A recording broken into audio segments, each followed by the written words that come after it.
Hello, what's up? Magandang araw po sa inyong lahat. Nandito tayo ngayon sa kaya C-Star Entertainment Concept, no, mga ka-sounds.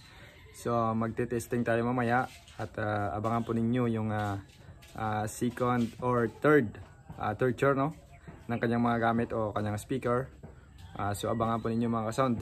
Binabantayan po ito ng mga ka-sounds addict natin, mga ka-sounds. So ipapakita ko po sa inyo mamaya ang testing ng mobile na ito, mga ka-sounds. Ipapakita ko po sa harap ang kanyang mga amplifiers at kanyang mga gamit, mga ka-sounds. So abangan po ninyo. So ito po mga ka-sounds, yung kanyang personal na mga kagamitan, mga ka-sounds. Nasa 6 pieces pa lang po yung kanyang power amplifiers, mga ka-sounds. So ang kanyang pangalan ay SoundStar Audio Equipment Intensity 1, no? Ayan po mga ka-sounds.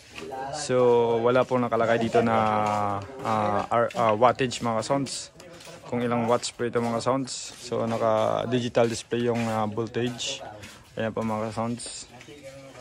Nasa 5 pa lang yung pang sub, mga ka-sounds. Ito maliit kasi ito, intensity 12. So nasa 1200 watts siguro to per channel, mga ka-sounds. So siguro pang mid-high po ito, mga ka-sounds, kapag nakompleto na yung kanyang pang sub, mga ka-sounds, na amplifier, mga ka-sounds.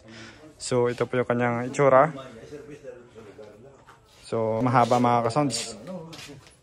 Ito po siya, mga ka-sounds. So ang kanyang processors hindi pa kompleto. Ayan po, merong module, konting module dito. Ito po yung kanyang Ashley na graphic equalizer. Ayan po, mga ka-sounds.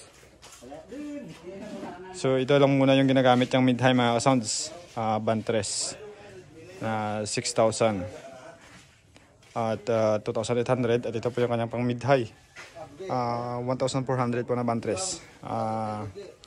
Ginagamit niya po ito kasi wala pa siyang kompleto na amplifier, mga ka-sounds. Kaya abangan po yung complete, no, na pagdating ng mga gamit ni SoundStar. At malalaman niyo po yung kanyang tunay na tunog, mga ka-sounds.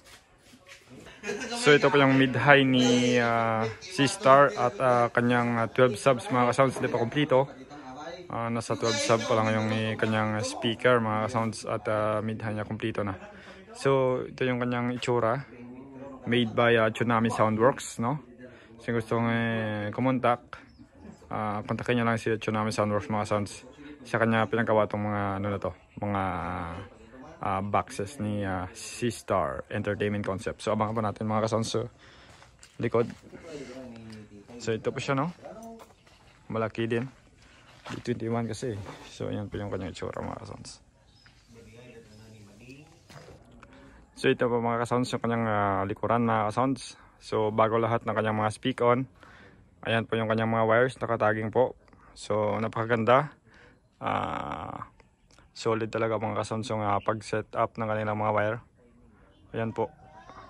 Yan talaga kapag tinatawag na RGL technician, mga ka-sounds. So inabangan po ninyo yan. So abangan po ninyo yung kanyang full set up, mga ka-sounds.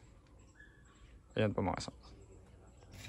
So ito po kanyang speaker, mga ka-sounds. Ito po yung kanyang itsura.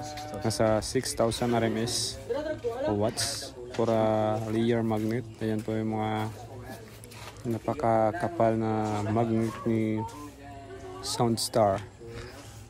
Ayan po, mga ka-sounds. D21 inches po ito. Nasa 8-inch voice coil. So swabe talaga, mga ka-sounds. Kaya abangan nyo lang sa full setup testing ito.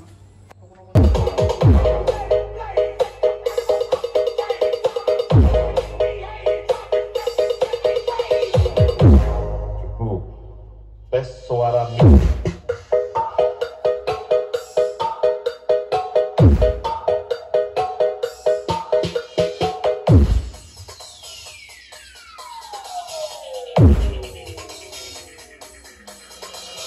DJ Raf of Pasig Mix Club.